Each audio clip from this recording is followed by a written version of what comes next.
person, providing a person, obtaining a person. So transporting, providing, harboring, obtaining of a person. Those are the acts. The means are by way of forcing them to do something, defrauding them into doing something, or coercing them into doing something.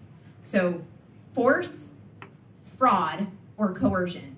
Force involves physical force, beating, kicking, threatening to beat. That's force. Fraud is telling them that they have an opportunity that you know very well is not actually the opportunity that you're providing them. Fraud.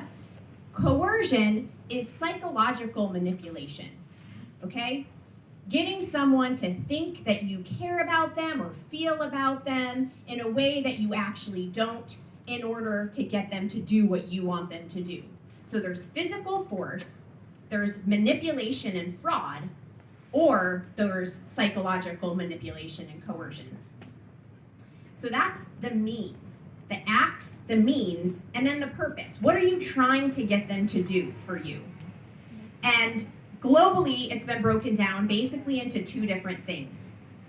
Commercial sexual exploitation, so forcing someone into a commercial sex act, so a sex act for money, or for anything of value.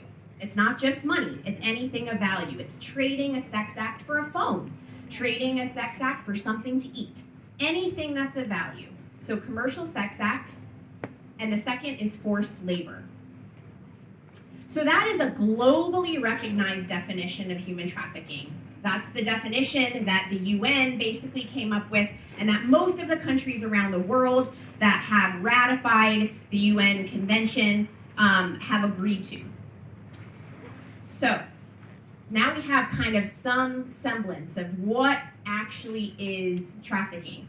Then the global community had to come around it and say, okay, so now as a global community, how are we going to combat this issue? How are we going to wrap our collective arms around this issue? What are we going to do? And they broke it down into three different things, actually four. But it's called the 3 Ps or the 4 Ps, okay? So the first P is prevention. We need to prevent this thing from happening in the first place. The second P is protection. For those whom this atrocious act has taken place, we need to wrap our arms around them and provide them the services that they need in order to recover from their trafficking situation. So that's protection. The third P is prosecution. That obviously is bringing the perpetrators to justice under the law, right? Prosecuting them.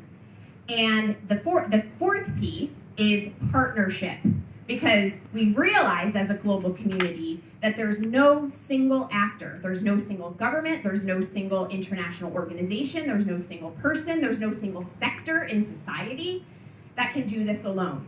It literally requires every sector, from education, from tech, the private sector, banks, finance,